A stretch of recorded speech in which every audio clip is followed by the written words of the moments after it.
ಮತ್ತೊಂದು ಕಡೆ ಇವರಿಗೆ ಸಚಿವಗಿರಿ ವಿಸ್ತರಣೆ ಮಾಡೋದಕ್ಕೆ ಅಥವಾ ಸಂಪುಟ ವಿಸ್ತರಣೆ ಮಾಡೋದಕ್ಕೆ 2 ಕಾಲ ಹಿಡಿದಿತ್ತು. ಈಗ ಪ್ರಮಾಣ ವಚನ ಸ್ವೀಕರಿಸಿ ಆಗಿದೆ, ಖಾತೆ ಹಂಚಿಕೆ ಮಾಡೋದಕ್ಕೆ ಇನ್ನೆಷ್ಟು ದಿವಸ ಬೇಕಾಗುತ್ತೋ ಗೊತ್ತಿಲ್ಲ ಈ ಸರ್ಕಾರಕ್ಕೆ.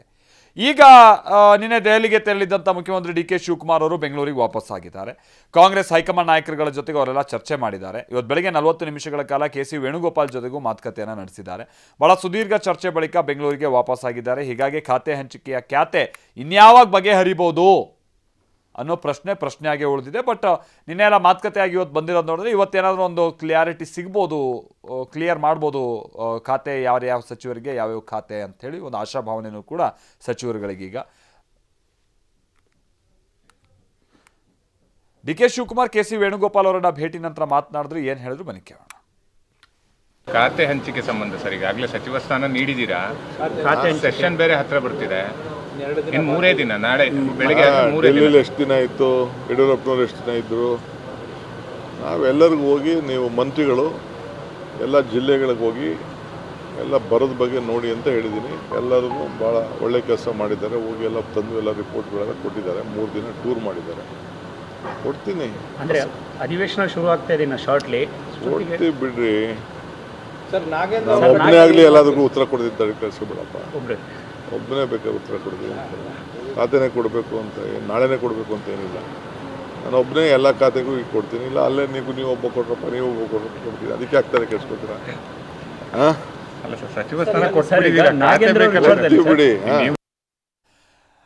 ಇನ್ನು ಖಾತೆ ಹಂಚಿಕೆ ವಿಳಂಬಕ್ಕೆ BY ವಿಜಯೇಂದ್ರ ಆಕ್ರೋಶವನ್ನ ಹೊರಹಾಕಿದ್ದರು. ಭೀಕರ ಬರಗಾಲದಲ್ಲಿ ಕೃಷಿ ಸಚಿವ ಯಾರು ಅನ್ನೋದೇ ಗೊತ್ತಿಲ್ಲ, ಕಂದಾಯ ಸಚಿವರೇ ಕಾಣ್ತಾ ಇಲ್ಲ ಅಂತ ಲೇವಡಿ ಮಾಡಿದ್ದರು. ಇದಕ್ಕೆ ತಿರುಗೇಟು ಕೊಡ್ತಾ ಇರುವ ಸಚಿವ ಮಧು ಬಂಗಾರಪ್ಪ BS ಯಡಿಯೂರಪ್ಪನವರು ಬರದ ಸಂದರ್ಭದಲ್ಲಿ ಅವರು ಸಂಪುಟವನ್ನೇ ಮಾಡಿರಲಿಲ್ಲ ಅಂತ ಮತ್ತೆ ಹಳೆ ಕಾಲದ ವಿಚಾರ ಪ್ರಸ್ತಾಪ ಮಾಡ್ತಿದ್ದಾರೆ. ಇಂಥ ಭೀಕರ ಬರಗಾಲದ ಸಂದರ್ಭದಲ್ಲಿ ಇವತ್ತು ಇನ್ನೂ ಕೂಡ ಕೃಷಿ ಸಚಿವರು ಯಾರು ಅಂತ ಗೊತ್ತಿಲ್ಲ, ಕಂದಾಯ ಸಚಿವರು ಕಾಣ್ತಾ ಇಲ್ಲ, ಇವತ್ತು ತೋಟಗಾರಿಕೆ ಸಚಿವರು ಯಾರು ಅಂತಲೂ ಕೂಡ ಗೊತ್ತಿಲ್ಲ. ಸುಮ್ಮನೆ ನಾಮಕಾವಾಸ್ತೆ ಕಾಟಾಚಾರಕ್ಕೆ ಖಾತೆ ಇಲ್ದಿರ್ತಕ್ಕಂಥ ಖಾತೆ ರಹಿತ ಸಚಿವರುಗಳು ಜಿಲ್ಲೆಗಳಿಗೆ ಹೋಗಿ ಪ್ರವಾಸ ಮಾಡ್ಕೊಂಡು ಬಂದ್ಬಿಟ್ರೆ ಅದರಿಂದ ಏನೂ ಕೂಡ ಪರಿಹಾರ ಸಿಗೋದಕ್ಕೆ ಸಾಧ್ಯ ಆಗೋಲ್ಲ ರೈತರಿಗೆ. ಈ ಮುಖ್ಯಮಂತ್ರಿಗಳು ಹೋಗಿ ರಾಹುಲ್ ಗಾಂಧಿ ಮನೆ ಗೇಟ್ ಕಾಯೋ ಬದಲು, ಈ ರಾಜ್ಯದ ರಿಯಲ್ ಎಸ್ಟೇಟ್ ಮುಖ್ಯಮಂತ್ರಿಗಳು ಡಿ ಕೆ ಶಿವಕುಮಾರ್ ಅವರು ರಾಹುಲ್ ಗಾಂಧಿ ಮನೆಯ ಗೇಟನ್ನು ಕಾಯೋ ಬದಲು ನೀವು ರಾಜ್ಯದ ಮುಖ್ಯಮಂತ್ರಿಗಳಿದ್ದೀರಿ, ದೆಹಲಿಯಲ್ಲಿ ಕುತ್ಕೊಂಡು ಮಾಡೋಂಥದ್ದೇನಿದೆ, ಬಂದು ವಾಪಸ್ ಬೆಂಗಳೂರಿಗೆ ಬಂದು ಯಾವ್ಯಾವ ಸಚಿವರಿಗೆ ಯಾವ್ಯಾವ ಖಾತೆ ಕೊಡಬೇಕು ಅದನ್ನ ತಕ್ಷಣ ನೀವು ತೀರ್ಮಾನ ಮಾಡಿ. ಎಲ್ಲದಕ್ಕೂ ಹೋಗಿ ಡೆಲ್ಲಿಗೆ ಹೋಗಿ ಕೂತ್ಕೊಂಡ್ರೆ ರಾಜ್ಯಕ್ಕೆ ದ್ರೋಹ ಬಗಿತಾ ಇದ್ದೀರಿ ನೀವು. ಡಿಪಾರ್ಟ್ಮೆಂಟ್ ವೈಸು ಮುಖ್ಯಮಂತ್ರಿಗಳೇ ಇದ್ದಾರೆ. ಈ ಅದರ್ ದೆನ್ 13 ಜನರಿಗೆ ಯಾರಿಗೆ ಖಾತೆ ಕೊಟ್ಟಿದ್ರು ಅದಿಲ್ಲದೆ ಎಲ್ಲ ಡಿಪಾರ್ಟ್ಮೆಂಟ್ಗೂ ಮುಖ್ಯಮಂತ್ರಿಗಳಿದ್ದಾರೆ. ನಿನ್ನೆ ನಾನು ನೋಡಿದೆ, ಅವರು ಕೂಡ ಹೇಳಿದರು, ಅಯ್ಯೋ ಬಿಡಪ್ಪ ಎಲ್ಲದಕ್ಕೂ ಯಾರು ಖಾತೆ ಕೊಟ್ಟಿಲ್ಲ ಅಂದ್ರೆ ನಾನೇ ಎಲ್ಲದಕ್ಕೂ ಉತ್ತರ ಕೊಡಬೇಕು ತಾನೆ, ನಾನೇ ಕೊಡ್ತೀನಿ, ಏನು ತೊಂದರೆ ಏನಿಲ್ಲ ಅಂತೇಳಿ. ಹಂಗಂದ ತಕ್ಷಣ ಕೊಡಬಾರ್ದು ಅಂತ ಹೇಳಲ್ಲ, ಅಲ್ಲಿ ಇರುತ್ತೆ. ನಮ್ಮ ಮೋಸ್ಟ್ಲಿ ಹೈಕಮಾಂಡ್ ಅವ್ರಿಗೆ ಗಮನಕ್ಕೆ ತಂದು ನಾವು ಮುಂದುವರಿಬೇಕು ಅನ್ನೋದು ಮಾನ್ಯ ಮುಖ್ಯಮಂತ್ರಿಗಳ ಒಂದು ಆಸೆ. ಅದಕ್ಕೆ ನಾವು ಅದಕ್ಕೆ ಒಪ್ಪಬೇಕಾಗತ್ತೆ. ಅದನ್ನು ಅವ್ರು ಮಾಡಲಿ, ಅದು ಅವ್ರು ಮಾಡ್ತಾರೆ. ಒಂದು ಕಡೆಗೆ ನಾವು ಬೇರೆ ಕಡೆಗೆ ಹೋಲಿಸ್ಬಾರ್ದು. ಆದರೆ ನೀವು ಈ ಪ್ರಶ್ನೆನ ಕೇಳಿರೋದ್ರಿಂದ ಯಡಿಯೂರಪ್ಪರು ಇದ್ದಾಗ ಅವರು ಎಕ್ಸ್ಪ್ಯಾನ್ಷನೇ ಮಾಡಿರಲಿಲ್ಲ, ಎಲ್ಲದನ್ನೂ ಅವರೊಬ್ಬರೇ ಹಿಡ್ಕೊಂಡು ಕೂತ್ಕೊಂಡಿದ್ರು. ಸೊ ಅದಕ್ಕೆ ಆ ಥರ ಬರೋದಿಲ್ಲ, ಬಟ್ ಆಗಬೇಕು. ಯಾಕೆಂದರೆ ಎಲ್ಲ ಮಂತ್ರಿಗಳಾದಮೇಲೆ ಈಗೆಲ್ಲ ನಾವೆಲ್ಲ ಹೆಚ್ಚು ಕಮ್ಮಿ ಬಂದಿದ್ದೀವಿ. ಇವತ್ತು ಎಲ್ಲರೂ ಬಂದುಬಿಡ್ತಾರೆ.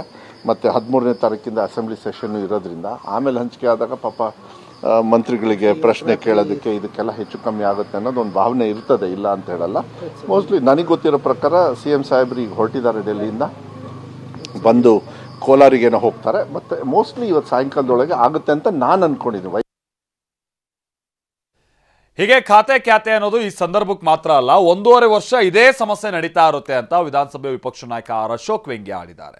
3 ವರ್ಷ ಸಿದ್ದರಾಮಯ್ಯನವ್ರನ್ನ ಇಳಿಸೋದ್ರಲ್ಲಿ ಇವ್ರು ಕಾಲ ಕಳೆದ್ರು. ಸದನದಲ್ಲಿ ಸರ್ಕಾರಕ್ಕೆ ನಾವು ಬಿಸಿ ಮುಟ್ಸೋ ಕೆಲಸ ಮಾಡ್ತೀವಿ ಅಂತಾನೂ ಅಶೋಕ್ ಹೇಳಿದ್ದಾರೆ.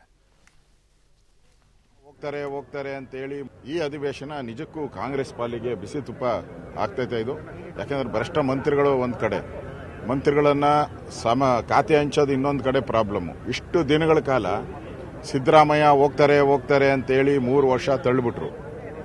ಈಗ ಡಿ ಕೆ ಶಿವಕುಮಾರ್ ಬಂದ ಮೇಲೆ ಖ್ಯಾತೆಯ ಬಗ್ಗೆನೇ ಇನ್ನು 1.5 ವರ್ಷ ನಡೀತೈತೆ. ಅಂದರೆ ಇಡೀ ಈ ಸರ್ಕಾರ ಸಿದ್ದರಾಮಯ್ಯನ ತೆಗೆಯೋದು ಒಂದು ಕಡೆ 3 ವರ್ಷ ಆಯಿತು. ಈಗ ಖ್ಯಾತೆಯಲ್ಲಿ ಎಲ್ಲ ಕಾಂಗ್ರೆಸ್ MLAಗಳು ಸರ್ಕಾರದ ವಿರುದ್ಧ ಧ್ವನಿ ಎತ್ತಿ ಹೋರಾಟ ಮಾಡ್ತಾ ಇದ್ದಾರೆ. ಡೆಲ್ಲಿಗೂ ಹೋಗ್ತಾ ಇದ್ದಾರೆ. ಬೀದಿಗಳಲ್ಲಿ ಪ್ರೊಟೆಸ್ಟ್ ಆಗ್ತಾ ಇದೆ, ಬಂದ್ಗಳಾಗ್ತಾ ಇದೆ, ಧಮಕಿಗಳಾಗ್ತಾ ಇದೆ. ಇಷ್ಟೆಲ್ಲ ಆದರೂ ಕೂಡ ಈ ಸರ್ಕಾರ ನಾವು ಭ್ರಷ್ಟರಲ್ಲ ಅಂತ ಹೇಳಿದ್ರೆ ಯಾರು ನಂಬ್ತಾರೆ? ಇದು ಭ್ರಷ್ಟ ಸರ್ಕಾರ. ಈ ಸರ್ಕಾರವನ್ನು ತೊಲಗಿಸೋ ದೃಷ್ಟಿಯಿಂದ ವಿರೋಧ ಪಕ್ಷದ ನಾಯಕನಾಗಿ ಈ ಎಲ್ಲ ವಿಚಾರಗಳನ್ನು ವಿಧಾನಸಭೆಯಲ್ಲಿ ದೊಡ್ಡ ಮಟ್ಟದಲ್ಲಿ ಈ ಸರಿ ನಾವು ಹೋರಾಟವನ್ನು ನಾವು ಮಾಡೋರಿದ್ದೀವಿ.